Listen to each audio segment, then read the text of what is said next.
Pejgamberi alayhis salatu wassalam, i zgjedhuri i Allahut, dhe dy shokët më të afërt të tij, dy shokët më me vlerë tek ai, ballafaqohen me uri.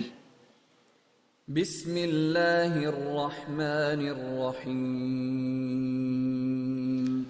Të nderuar xhamatlik, shënon Imam Muslimi në Sahihun e tij një ngjarje shumë interesante që ka ndodhur në kohën e pejgamberit alayhis salatu wassalam. Po e citoj ngjarjen dhe pastaj do të ndalemi në disa pika që të nxjerrim disa mësime dhe porosi. Transmetuesi Ebu Huraira radiallahu anhu thot: doli një ditë Rasulullahi sallallahu alaihi wasallam nga shtëpia e tij në një kohë jo të zakonshme ku dilnin njerëzit. Mund të jetë temperatura e lartë apo diçka e ngjashme. Dhe rrugës takohet me Ebu Bekrin dhe Omerin radiallahu anhuma, me shokët e tij më të afër. Dhe u thot atyre: çka ju nxorri nga shtëpitë tuaja në një kohë jo të zakonshme, çfarë halli patët që keni dalë në këtë kohë nga shtëpitë tuaja? Ata thanë: na ka nxjerr uria, o i dërguari i Allahut. Jemi të unët dhe dolim nga shtëpitë tona, ta kalojmë pak kohën dhe ndoshta mos po gjejmë diçka për të ngrënë.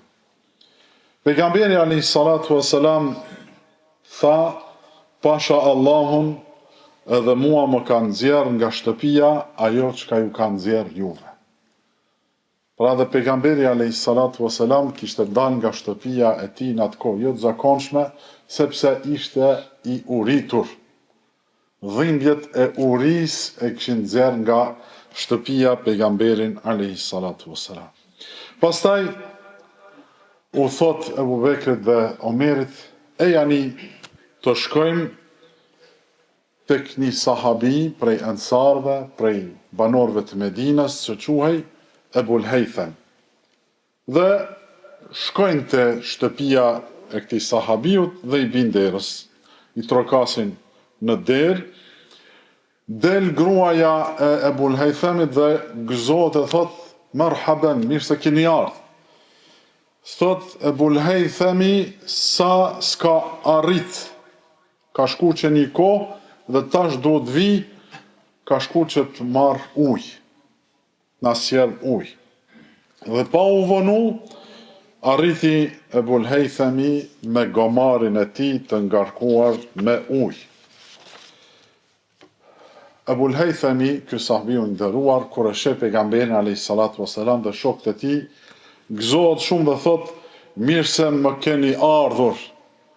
Wallahi, asnjëherë nuk kam pasur mysafir më fisnik dhe më të ndershëm se sot. I ul në kopsht në oborrin e tij dhe i sjell disa lloje të hurmave, të reja dhe të thata. Pastaj ngrihet e merr thikën për ta therrë një dele.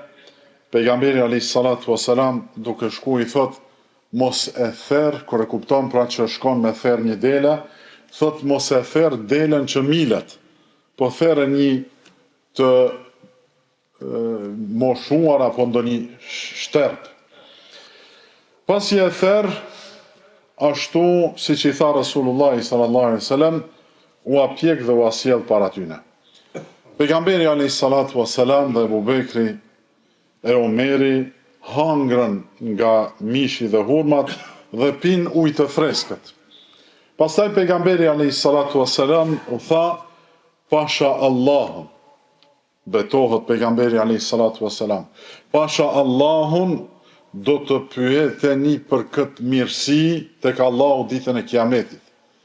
Uria ju nxorri nga shtëpitë tuaja dhe ja tani po ktheheni të ngopur. Kjo pra është ngjarja që shënon Imam Muslimi prej Ebu Hurajras radiallahu anhu. Mësimet që mund të nxjerrim janë të shumta, mirë po do të kufizohemi në disa prej tyre shkurtimisht, sepse koha është e shkurtur në ditën e xuma. Mësimi i parë pra,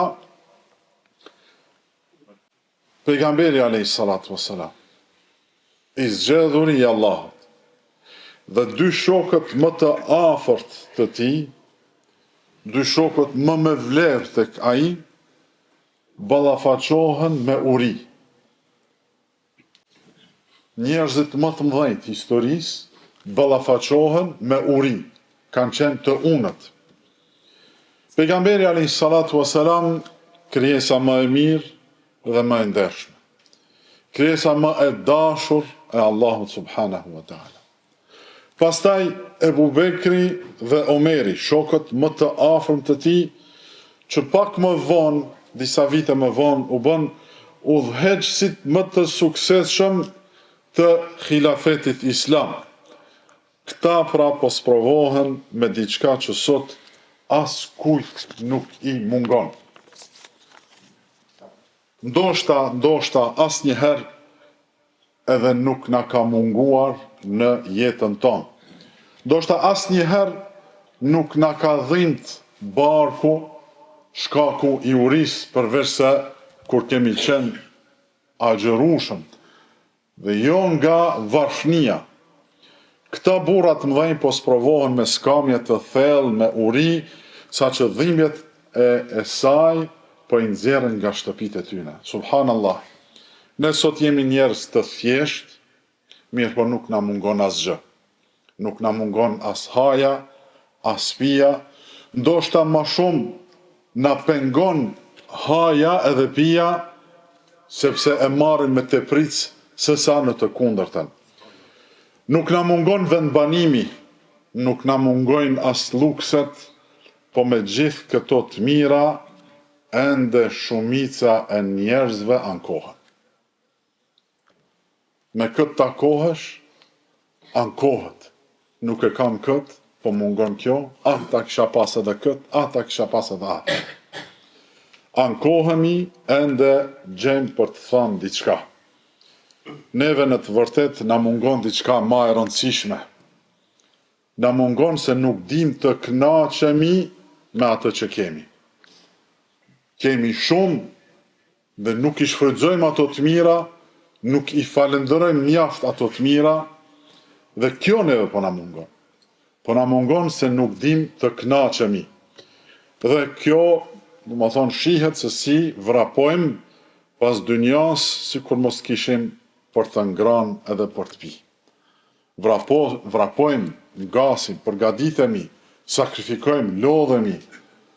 Mas dynjas thushti se nesër nuk kemi për të ngrënë, nuk dihet se çka do të ndodh me neve. Realisht, me pasuritë e kësaj bote jemi shumë të pasur, mirë po të varfër jemi me pasuritë e ahiretit, e megjithatë lodhemi dhe japim shumë mund për pasuritë e kësaj bote. Mësimi i dytë, nuk është ndaluar të shkosh te shoku apo te afërmi, te miku, për të ngrënë edhe nëse nuk ka ftuar. Nëse di se nuk e ngushton dhe është bujar. Kjo neve na ka humbur, sidomos në për këto vende ka jemi, mirë po ka humbur edhe tek vendlindjet tona. Tashmë miku nuk vjen në shtëpi për të ngrënë diçka, apo nuk ka gati, nuk është ushqimi gati, apo nuk gjendet i rregullum dhe i bam, nëse nuk të lajmëron miku disa orë apo disa ditë më herët. Më herët, sidomos në përfshatra, nuk është shtru sofra e darkës pa ardh edhe autobusi fundit. Ata që kanë jetu në përfshatra e din këtë dhe e shohin këtë imazh.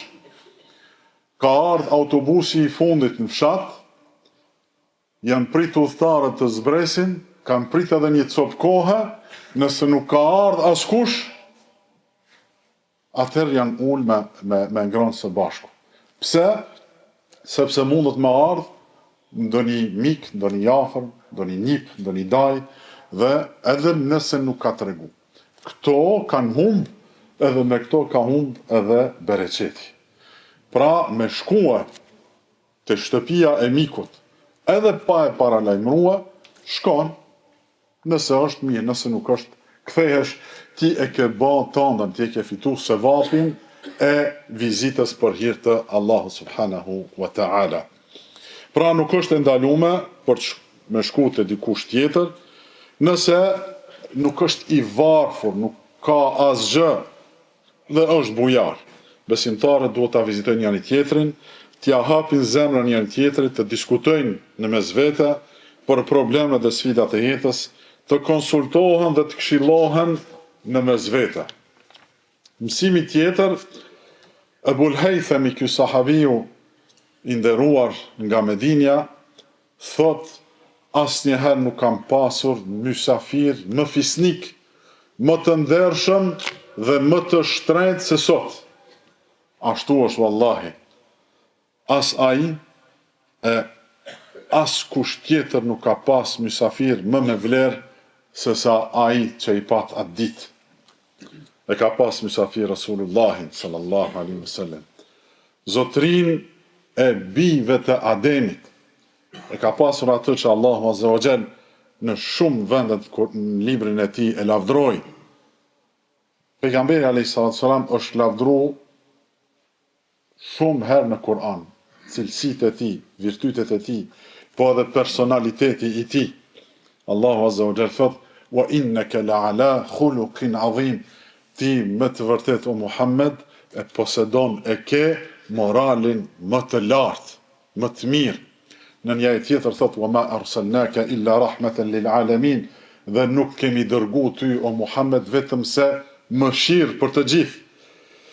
E ka pasur pejgamberin e fundit dhe më të mirin e pejgamberve.